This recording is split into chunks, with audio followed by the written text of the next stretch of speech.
Bismillahirrahmanirrahim.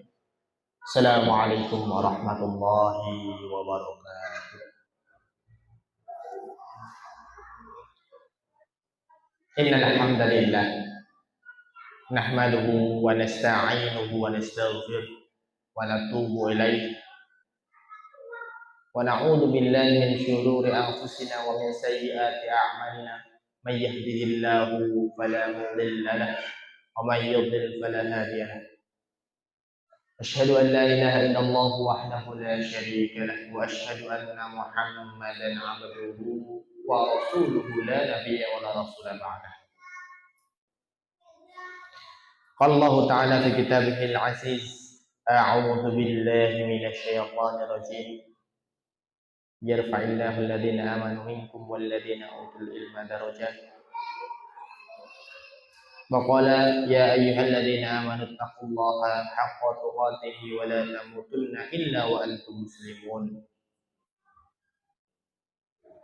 وقال رسول الله صلى الله عليه وسلم إنما بعثت لأتمم مكارم الأخلاق. Amma ba'd. Alhamdulillah, kita bersyukur kepada Allah Subhanahu wa taala. Banyak nikmat yang telah disampaikan, telah kita rasakan, telah kita nikmati. Baik yang kita sadari maupun yang tidak kita sadari. Baik yang kita minta ataupun yang tidak kita minta. Kenikmatan yang paling besar adalah kenikmatan keislaman dan keimanan.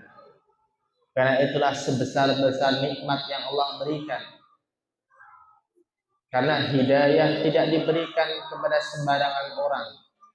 Allah memberikan nikmat berupa keimanan dan keislaman kepada hamba-hambanya yang terpilih menurut kehendaknya. Dan hamba-hamba khusus tersebut adalah kita semua sebagai seorang mukmin, sebagai seorang muslim. Maka kita patut bersyukur kepada Allah atas segala nikmatnya. Salawat dan salam selalu kita berikan, selalu kita haturkan kepada junjungan Nabi besar kita, Nabiullah Muhammad sallallahu alaihi wasallam. Di mana beliau pernah bersabda dalam hadisnya, "Al-bakhilul ladzi idza dzukirtu 'indahu falan yusalli 'alayya." Rasulullah, apabila orang yang pelit itu apabila disebut namaku, dia tidak mau bersolawat kepadaku. Saking pentingnya bersolawat kepada Nabi, bahkan Allah pun bersolawat kepada Nabi. Innallaha wal malaikatu yusalluna 'alan nabi. Allah dan para malaikat itu bersolawat atas Nabi. Maka ya ayyuhalladzina amanu sallu 'alaihi wasallimu taslima. Dan juga kepada para sahabat-sahabatnya, pengikut-pengikutnya yang berjuang menegakkan dinul Islam dari zaman jahiliyah, zaman yang betul-betul zaman kegelapan, di mana manusia saat itu tidak mengerti arti keimanan, jauh dari konsep syariat Allah, jauh dari keimanan, jauh dari apa yang Allah inginkan kepada para hamba-hambanya. Baik, kepada jamaah kali ini mungkin kita akan sedikit membahas sebuah sirah, atau dalam bahasa kita adalah sejarah,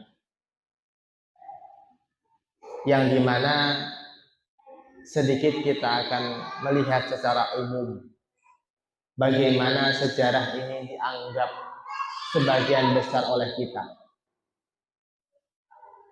Dahulu ketika ini sedikit saya bercerita, saya ketika masih di bangku SD kelas dasar, itu kalau sudah waktunya pelajaran SKI, sejarah kebudayaan Islam, wah seneng Pak, wah ini cerita ini.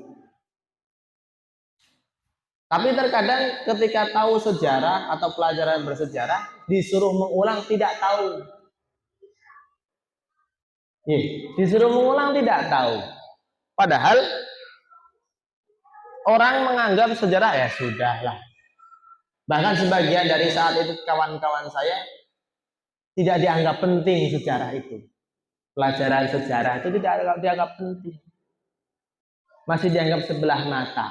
Kalah dengan matematika, kalah dengan sains, kalah dengan IPA, biologi itu kalah. Seolah-olah ini lebih utama, sejarah di nomor sekian.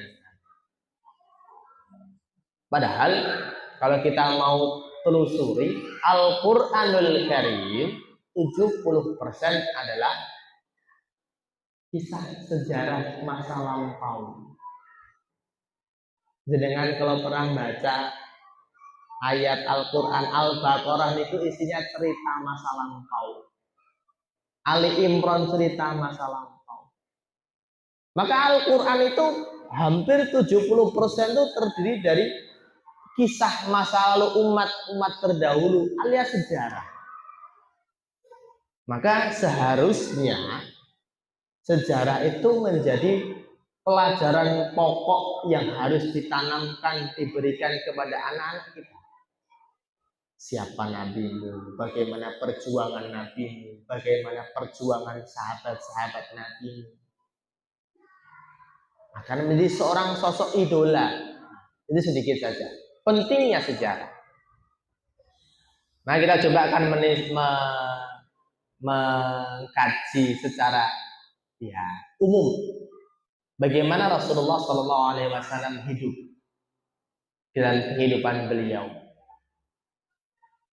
Kalau kita ditanya pas Maulud itu biasanya disebutkan Pak ya, Nabi-nya Muhammad, bapaknya namanya Abdullah, kakeknya Abdul Muthalib, pamannya Abu Thalib. Bahkan dibuat nasyid ya.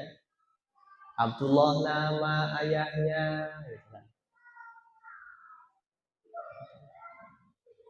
Aminah ibundanya. Itu terkenal itu kan. Sampai di media sosial terkenal. Dan bukan hanya sekedar itu. Baik, kita coba telusuri. Rasulullah SAW beliau hidup 63 tahun. Kita tahu 63 tahun. 63 tahun itu sebenarnya tidak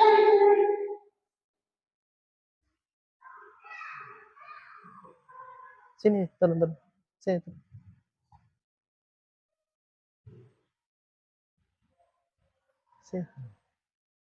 63 tahun itu bukan genap. Saya selama dari SD sampai SMA lulus pondok pesantren, tahunnya Rasulullah hidup 63 tahun.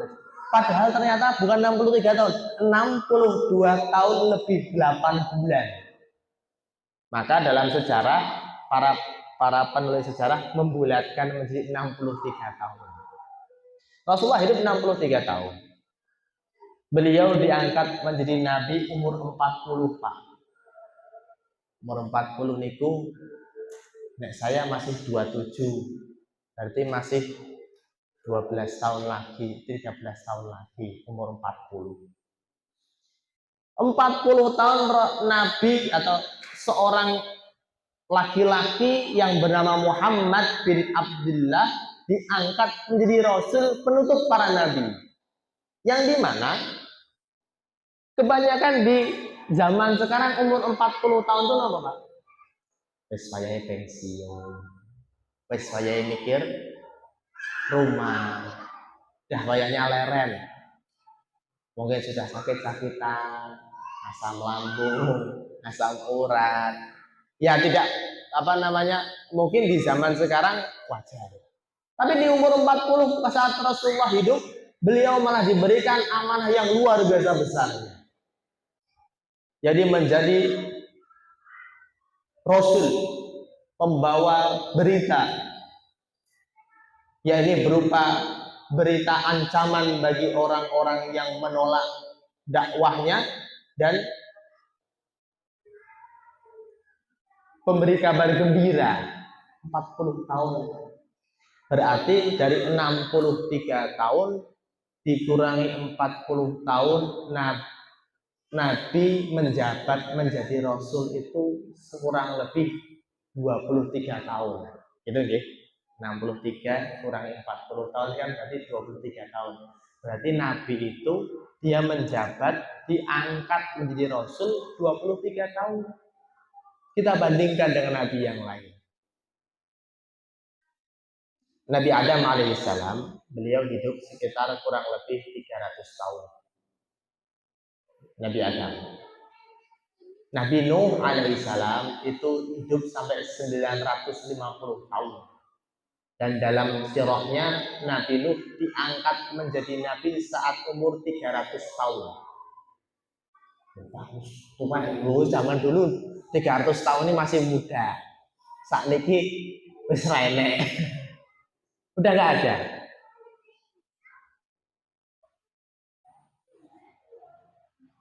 Nabi Ibrahim juga sama diangkat Nabi saat menjelang umur 50 tahun. Karena saat itu saya pernah membaca syariat khitan sunat. Itu syariatnya Nabi Ibrahim. Dan beliau satu umur 60 tahun dikhitan. Di 60 tahun dikhitan. Dibandingkan dengan nabi-nabi yang lain, Rasul itu menjabat menjadi nabi atau Nabi Muhammad menjabat menjadi Rasul tadi sangat singkat sekali. Singkat sekali dan syariatnya penuh sekali. 23 tahun beliau menjabat menjadi Rasul, di mana Nabi punya dua fase. Fase yang pertama beliau berdakwah di kota Makkah, Makkah al-Mukarramah, di kota Masjidil Haram. Saat itu Masjidil Haram itu adalah bangunan peninggalan Nabi Ibrahim alaihissalam dan Nabi Ismail alaihissalam. Diagungkan orang-orang Arab dan Jazirah Arab, tetapi tidak sesuai dengan fungsinya. Di mana terjadi banyak kejahiliaan. Orang di sana meminta bukan kepada Allah, tapi meminta kepada berhala-berhala. Latta, Uzza, jadi namanya begitu Pak. Latta, Uzza, Manna, itu nama-nama berhala. Tetapi kadang-kadang orang Quraisy juga bersumpah atas nama Allah. Demi Allah. Ketika ditanya, kamu sebenarnya menyembah Latta, Uzza atau menyembah Allah? Kata orang-orang Quraisy, sebenarnya kami bukan meminta berhala ini. Kamu minta sama Allah, tapi lewat Latta Uzza ini. Maka Nabi berdakwah dua fase, fase Makkah dan fase Madinah. Nabi berdakwah di Makkah itu 13 tahun. Dan sisanya beliau berdakwah di Madinah. Berarti Nabi berdakwah 13 tahun lebih lama dibandingkan di Madinah. Sekarang kita lihat apa yang Allah turunkan syariat di dalam fase Makkah tadi. Nabi, kalau jenengan pernah buka Al-Quran, ada biasanya di awal surat Makkah, Makkiyah, Madaniyah. Makkiyah, Madaniyah. Itu pertanda surat itu diturunkan di kota Makkah atau di fase Makkah. Kalau ada Madaniyah, berarti surat itu atau ayat itu Allah turunkan kepada Nabi pada saat fase Madinah. Kita coba lihat telusuri Al-Quran itu. Biasanya surat-surat yang diturunkan di Makkah itu tergolong surat-surat pendek. Kedua, biasanya isinya mengingatkan terhadap akhirat, terhadap keimanan, tauhid, akidah. Itu biasanya surat-surat Makkah. Berarti Rasulullah itu 13 tahun berdakwah kepada umatnya, kepada sahabatnya hanya satu tujuannya. Qul la ilaha illallah wa anna Muhammadan Rasulullah. Itu aja. ada yang lain. Hampir 7 tahun Rasul, ada 13 tahun ya. 7 sampai 8 tahun Nabi berdakwah itu cuma berimanlah kepada Allah, jangan dan jangan menyekutukannya saja. Udah itu aja. Qul la ilaha illallah wa anna Muhammadar Rasulullah. Hanya beribadah kepada Allah, minta langsung kepada Allah, sujud langsung kepada Allah, bukan kepada para berhala-berhala yang selama ini dilaksanakan. Padahal dulu nabinya dianggap apa? Dulu Rasul itu dianggap orang paling amanah, paling jujur. Dikatakan diberikan julukan Al-Amin, orang yang dapat dipercaya. Bahkan kalau orang menitipkan ratusan ekor kambing, Muhammad akan mengembalikannya sesuai dengan jumlahnya, sesuai dengan keadaan di awalnya, dan sesuai dengan berat di awal. Saking amanahnya Rasulullah. Sampai Rasulullah berkata, orang Quraisy, kalau saya mengabarkan di balik bukit ini ada pasukan yang mau menyerbu Makkah, kalian percaya enggak dengan kabar dari saya? Kata orang-orang Mekah, Bang, ya, kami percaya Muhammad. Kami tidak pernah menemui engkau berbohong. Tetapi ketika diajak kepada keimanan, apa kata mereka? Muhammad, cuman karena ini kamu mengumpulkan kita. Sia-sia. Omong kosong apa ini? Perkataanmu perkataan nyeleneh, ngelantur.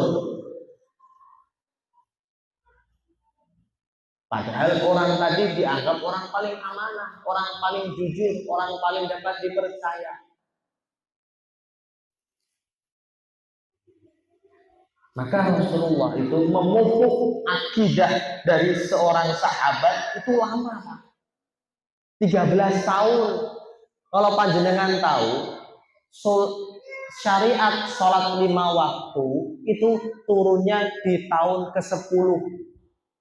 Jadi Nabi sudah menjabat 10 tahun jadi Nabi, itu baru Isra Mi'raj itu dan Allah adakan itu.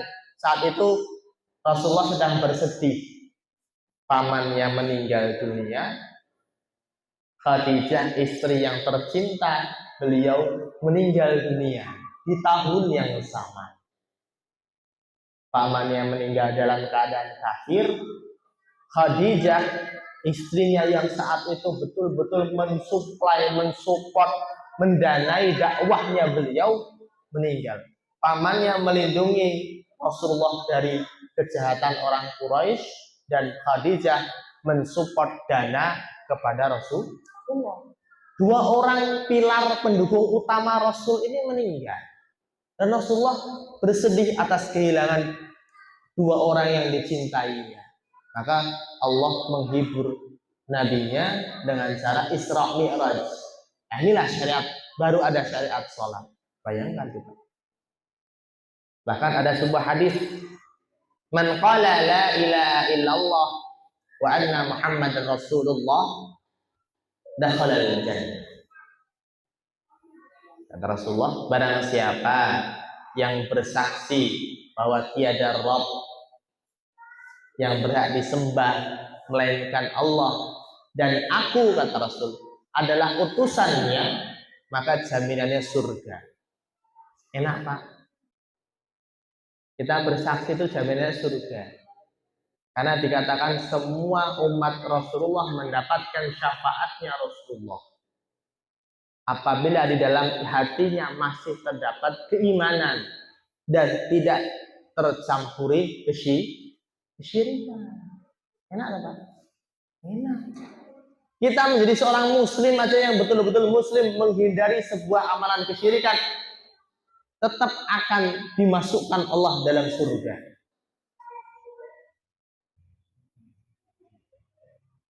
Mudah-mudahan Allah menjaga keimanan kita. Lalu Rasulullah selama 13 tahun tadi hanya berdakwah menguatkan akidah para sahabatnya. Baru ada syariat yang namanya syariat sholat 5 waktu. Sebelumnya para sahabat itu diwajibkan sholat qiyamul lail. Gitu nggih. Jadi sebelum salat 5 waktu yang kita laksanakan zuhur, asar, maghrib, isya, subuh, itu sebelumnya qiyamul lail itu wajib bagi para sahabat dan Rasul. Tetap, kenapa kok qiyamul lail wajib? Iya, saat itu para sahabat tidak bisa sholat secara terang-terangan. Kalau tahu dia sholat, diketahui oleh orang-orang Quraisy, akan disiksa. Maka Allah wajibkan qiyamul lail menjadi sholat wajib. Qiyamul lail kan nggak dibatasi, Pak. 2 ya boleh, 3 ya boleh, gitu kan? Tapi ketika syariat 5 waktu, sholat 5 waktu turun, maka syariat qiyamul lail yang awalnya wajib diturunkan menjadi sunnah. Bukan dihilangkan, jadi sunnah. Bahkan dikatakan sebaik-baik sholat setelah sholat 5 waktu, setelah sholat rawatib, yakni sholat qiyamul lail. Karena dulu grade-nya, statusnya itu adalah wajib dulu. Tapi karena sholat 5 waktu sudah hadir, sudah ditetapkan oleh Allah syariatnya, maka sholat qiyamul lail menjadi sunnah. Hanya itu saja syariat yang dijalankan para sahabat. Selainnya mungkin, apakah saat itu sudah ada syariat dilarang minum khamr? Belum. Kalau jenengan tahu, Umar bin Khattab itu salah seorang sahabat yang senang minum khamr. Nek bahasane saiki seneng ngombe, mendem. Ya. Dan syariat pengharaman minuman keras itu baru ada di fase Madinah. Di fase Mekah baru ada, orang-orang mukmin, orang-orang Islam, orang-orang Muslim, janganlah kamu sholat dalam keadaan mabuk. Wahum kusala, atau dalam keadaan, artinya itu dalam keadaan tidak sadar. Oh, berarti kalau mau sholat jangan dalam keadaan mabuk. Berarti kalau nggak sholat masih boleh, saat itu masih boleh. Iya, masih boleh. Ada ayat yang lain turun pelan-pelan. Jadi Allah tuh melarang, membuat syariat melarang hambanya tuh pelan-pelan. Pertama, orang Muslim, orang beriman, jangan kamu mabuk, sholat dalam keadaan mabuk. Nanti ada lagi ayat selanjutnya. Tahu nggak, dalam khamr itu ada madarat dan manfaat, ada baik dan buruknya. Dan Allah beritahu, dan keburukannya lebih besar dari kebaikannya. Setelah itu barulah mengharamkan khamr. Ada ayat yang mengharamkan khamr. Hanya itu aja 13 tahun. Rasulullah mengajak para sahabat-sahabatnya untuk beriman kepada Allah, menegakkan sholat qiyamul lail, menguatkan akidahnya, mengkokohkan keimanannya. Akhirnya, hasil dari pendidikan Rasulullah, lahirlah orang seperti Bilal bin Rabah. Disiksa dengan batu besar, dia tidak goyah. Lahirlah seorang yang bernama Ammar bin Yasir, yang dimana seluruh keluarganya dibunuh, dia tetap beriman kepada Allah dan Rasulnya. Lahirlah seorang wanita mujahidah, wanita syahadah pertama kali, yaitu Sumayyah, ibunya dari Ammar bin Yasir, istri dari Yasir, meninggal syahid ditusuk kemaluannya oleh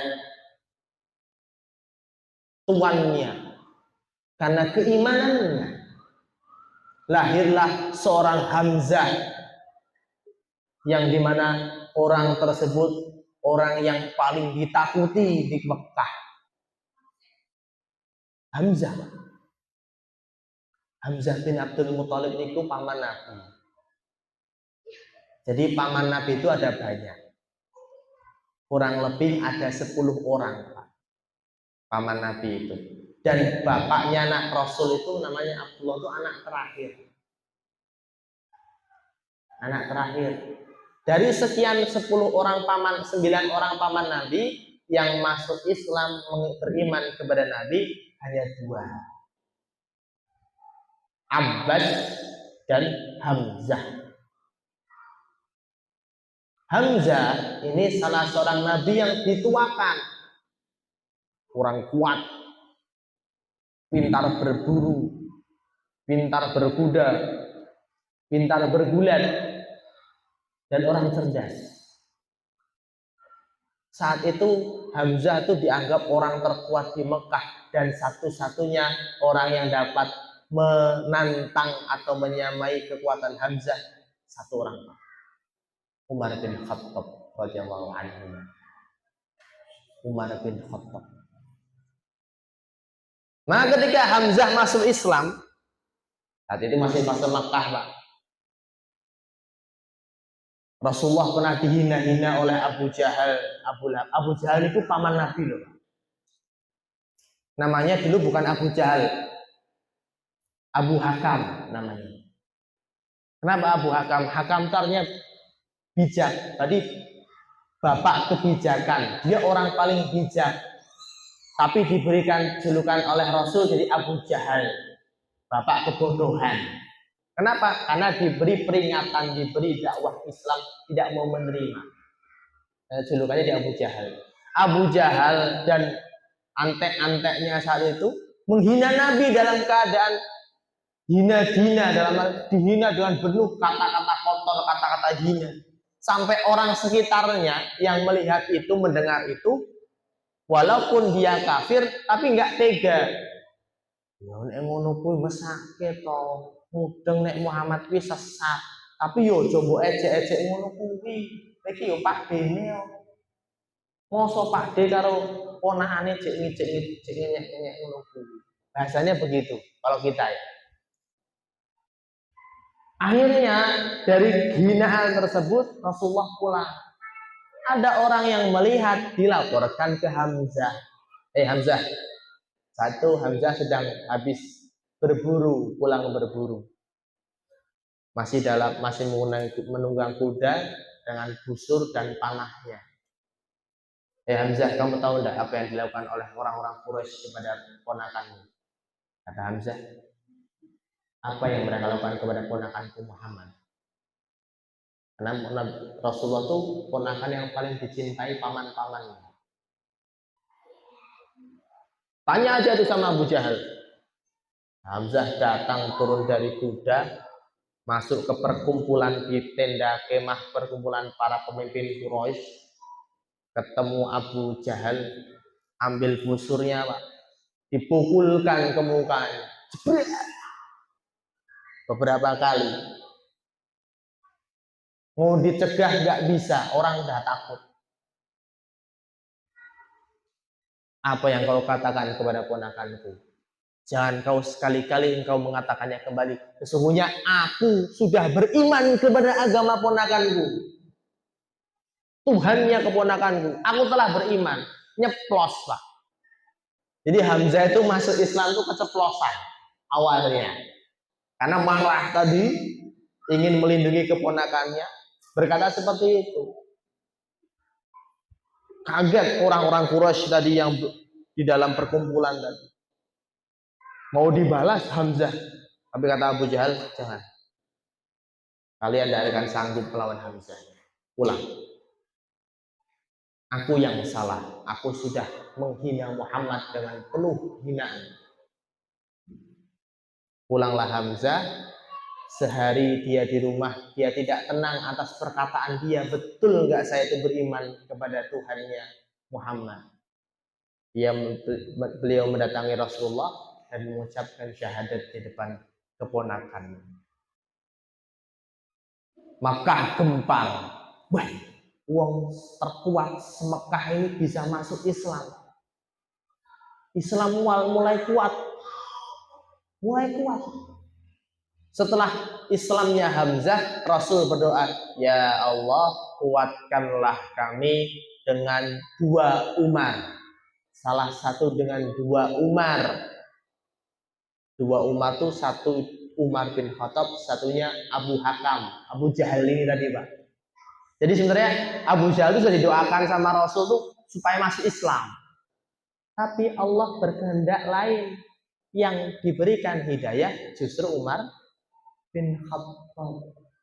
Ketika Umar bin Khattab masuk Islam dengan melewati dakwah adiknya, saat itu Umar ingin mendatangi Rasulullah, ingin membunuh Rasulullah. Dalam sirahnya itu saya dijelaskan, Umar itu tingginya kurang lebih 2,5 meter. Tinggi Pak. Saya aja 1,70 nih. 2,5 meter. Kalau naik kuda, itu kakinya nyeret. Kuda Arab tuh nggak kayak kuda Indonesia mungkin yang cuman tingginya 1,5 meter, 2 meter. Ini kuda Arab lebih tinggi lagi. Beliau kalau naik kuda kakinya nyeret, pedangnya juga nyeret. Sarungkan di sarung pedang di pinggang, itu pedangnya Umar itu nyeret Pak, di tanah. Nanti sekali tebas mungkin 3-4 kepala hilang. Umar datang ingin menuju rumah Rasulullah, dicegat sama salah seorang sahabat Nabi. Umar, mau kemana kamu? Mau buat perhitungan sama Muhammad. Dia jadi pemecah belah bangsa. Iya. Jadi kata-kata pemecah belah bangsa, pemecah belah, atau mungkin bahasa sekarang apa ya? Mengganggu atau mungkin menghilangkan budaya, menghilangkan kebiasaan, pemecah belah negara. Ini dari dulu sudah biasa, Pak. Nabi aja dikatakan seperti itu. Pemecah belah bangsa ini bangsa Arab Makkah mau kamu pecah belah gara-gara agamamu. Datanglah Umar bin Khattab itu. Dicegah, mau mana? Mau buat perhitungan sama Muhammad. Orang-orang lain, lihat Muhammad sudah pakai pedang, lihat Umar bin Khattab sudah pakai pedang, sudah ketakutan. Maka dicegah. Cegahnya bagaimana? Umar, sebelum kamu kedatang ke Muhammad, coba kamu lihat keluargamu dulu, ada nggak yang ikut ajarannya Muhammad? Siapa? Kabarnya adikmu itu sudah beriman sama ajarannya Muhammad. Tanya. Siapa nih? Hafsah. Iya. Maka awalnya mau ke rumahnya Nabi, karena pertimbangannya begini Pak. Daripada yang dibunuh Nabi, mending yang dibunuh sahabat Nabi, menyelamatkan makake. Itu sifat melindungi pemimpin seperti itu gitu. Begitupun hewan-hewan pun seperti itu juga. Serigala untuk melindungi pemimpinnya, pasti yang muda-muda itu akan mengorbankan dirinya, menghalangi musuh-musuhnya. Kan gitu. Setelah itu Umar datang kepada rumah adiknya, diketoklah rumah adiknya. Saat itu ada 3 orang. Adiknya dengan suaminya dan salah satu seorang sahabat yang sedang mengajarkan Al-Quran. Saat itu yang diajarkan surat Toha. Datanglah Umar ke sana mengetuk, sahabat yang mengajarkan Quran tadi bersembunyi di belakang, dibukakan pintunya oleh adiknya. Tiba-tiba Umar masuk memukuli suami adiknya. Jebret. Kamu itu meracuni adik saya dengan agama baru Muhammad.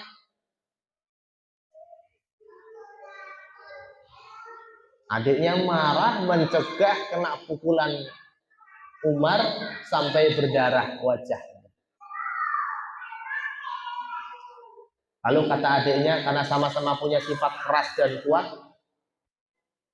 kalau iya kenapa aku telah beriman kepada Tuhannya Muhammad, asyhadu an la ilaha illallah wa asyhadu anna Muhammadar Rasulullah. Kamu mau apa? Umar diam melihat wajah adiknya perempuan yang berdarah.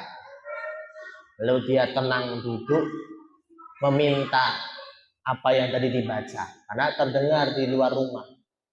Kata adiknya, tidak boleh, haram, kamu najis. Orang kafir itu najis Pak.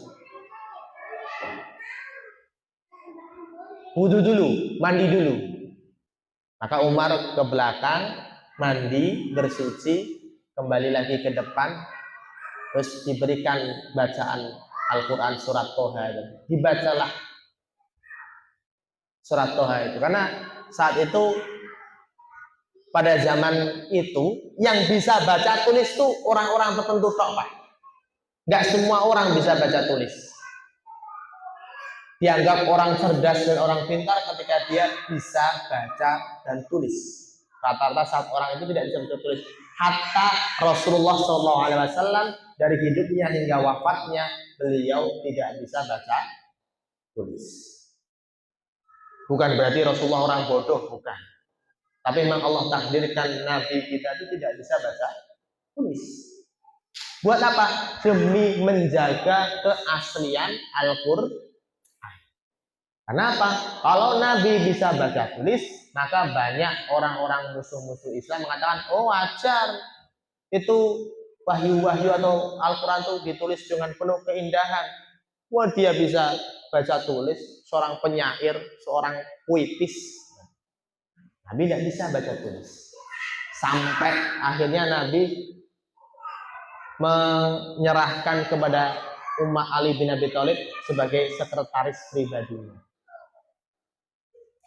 Kembali, Umar bin Khattab setelah itu membaca surat Toha, lalu dia terdiam dan mengatakan, barang siapa yang mengatakan ayat ini, sehendaknya dia disembah dengan penuh persembahan tanpa menyekutukannya. Sejak saat itulah baru suami dari adiknya datang mengatakan, hei Umar, saya pernah dengar Rasul itu pernah berdoa, ya Allah, kuatkanlah kami dengan salah satu dua umat. Setelah itu Umar bertanya, di mana Muhammad? Kata adiknya, mau apa kamu menemui Muhammad? Saya ingin menyatakan keimanan saya. Dengan penuh gembira akhirnya diberitahu Muhammad ada di rumah Arqam bin Abdil Arqam atau Baitul Arqam. Rumahnya sahabat Arqam ini di ujung kota Mekah, di bawah bukit pelosok jauh dari keramaian kota Mekah. Itu jadi markasnya Nabi untuk berdakwah, mengajarkan Islam. Itu maka Rasul saat mengajarkan kepada sahabatnya Al-Quran, datanglah Umar dalam keadaan membawa pedang. Di dalam rumah itu sudah tegang, Pak. Diintip, innahu Umar. Kata orang-orang sahabat-sahabat itu, Rasulullah, itu Umar, Rasulullah bawa pedang itu. Kaget semua. Yang berani ngelawan siapa? Hamzah, Pak. Paman Nabi. Kata Hamzah, siapa? Umar. Bukan kan? Tapi dia bawa pedang. Oh, nggak apa-apa. Bukan kan? Kalau Allah menghendakinya kebaikan, dia akan masuk Islam. Kalau Allah tidak menghendakinya kebaikan, maka kita akan hunduskan pedangnya kepada dirinya. Hamzah begitu. Maka dibukakan pintu rumah Arqam tadi, sama Hamzah langsung ditekak begitu. Tekak, diangkat, didorong ke tembok. Mau apa kamu? Udah tegang itu. Hamzah saja yang berani angkat. Maka saat itu dalam sirahnya Rasulullah memberikan isyarat untuk diturunkan. Sejak saat itulah Umar menyatakan keislaman. Saat itulah Rasulullah dan para sahabat bertakbir penuh riang gembira. Kenapa? Dua orang terkuat di Mekah sudah masuk Islam. Maka mulailah mereka berdakwah secara terang-terangan. Baris dua barisan ngonten, yang satu depannya Umar, yang satu depannya Hamzah. Barisan itu lalu berkeliling Ka'bah, tawaf.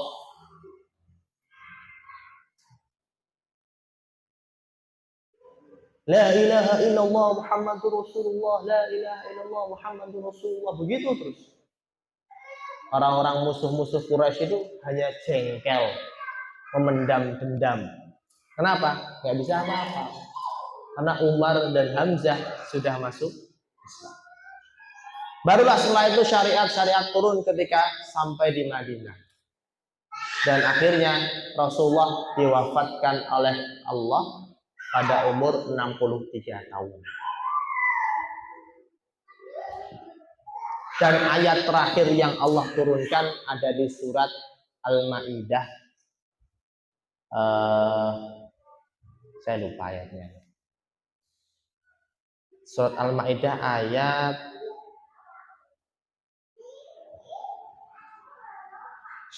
Subhanallah, lupa lah. Ya nanti bisa dicari. Kalau udah ketemu nih, saya kata lupa. Di surat Al-Maidah kalau tidak salah. Tapi ayatnya saya lupa, kata Allah. Di mana situ Allah menentukan bahwa setelah aku sempurnakan agamamu dan aku telah meridhoi bahwa Islam menjadi agamamu. Itu kurang lebih artinya seperti itu. Setelah itu ayat turun ketika haji wada. Rasulullah itu haji cuma sekali. Haji cuma sekali. Haji Rasul cuma sekali. Haji wada. Ketika khutbah wada turun ayat terakhir, semua gembira, senang, riang gembira. Kenapa? Karena kota Makkah telah dikuasai telah dibuka, dibebaskan oleh orang-orang muslim. Ketika semua gembira, hanya satu sahabat yang menangis. Siapa? Abu Bakar As-Siddiq. Beliau menangis dengan penuh air mata. Kenapa kok menangis, ditanya oleh orang-orang lain.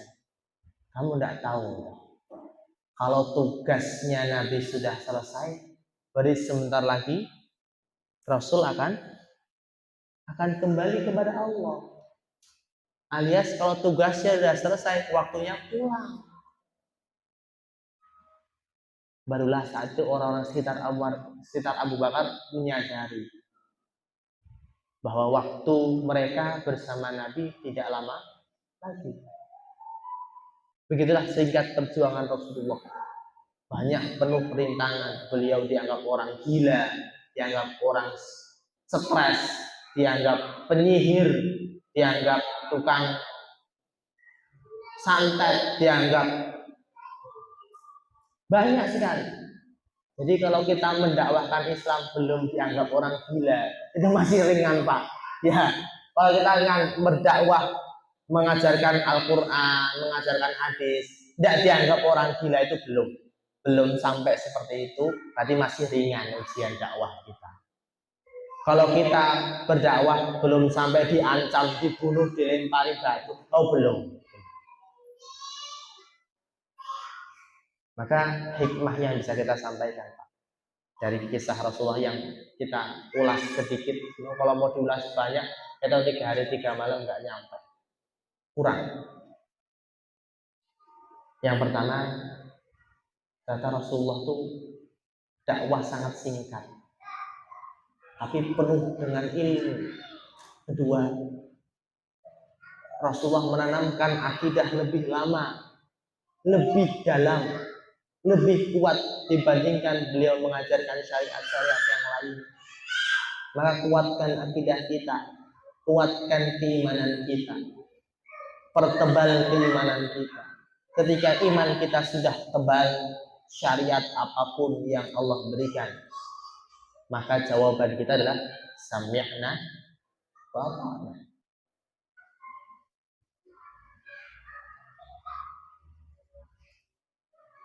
Hikmah yang lain apa?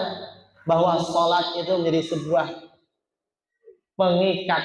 Sholat sebagai sebuah fondasi akidah yang kuat. Bagaimana tidak, qiyamul lail Allah wajibkan sebelum diturunkan sholat 5 waktu. Bahkan sampai qiyamul lail menjadi sunnah, Syariat qiyamul lail tetap wajib khusus untuk Rasulullah. Begitu besarnya perhatian Rasul kepada tentang sholat. Yang terakhir, Pak, bahwa perjuangan Nabi itu jangan dibuat sia-sia untuk kita umatnya, karena kita akan mendapatkan syafaat beliau bagi orang-orang yang mau menegakkan sunnah.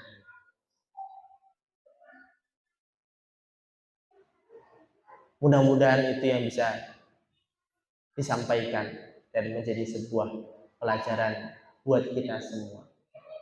Kalau ada lain waktu, kita mungkin akan coba kupas sedikit demi sedikit bagaimana kehidupan Nabi secara detil, bahkan sampai bagaimana perawakannya, cara jalannya, cara pakai bajunya, cara berbicaranya. Kita coba kupas tuntas, mudah-mudahan di lain waktu. Aku la ilaha illa anta astaghfiruka subhanahu wa bihamdika asyhadu an la ilaha illa anta astaghfiruka wa atubu ilaik. Assalamualaikum warahmatullahi wabarakatuh.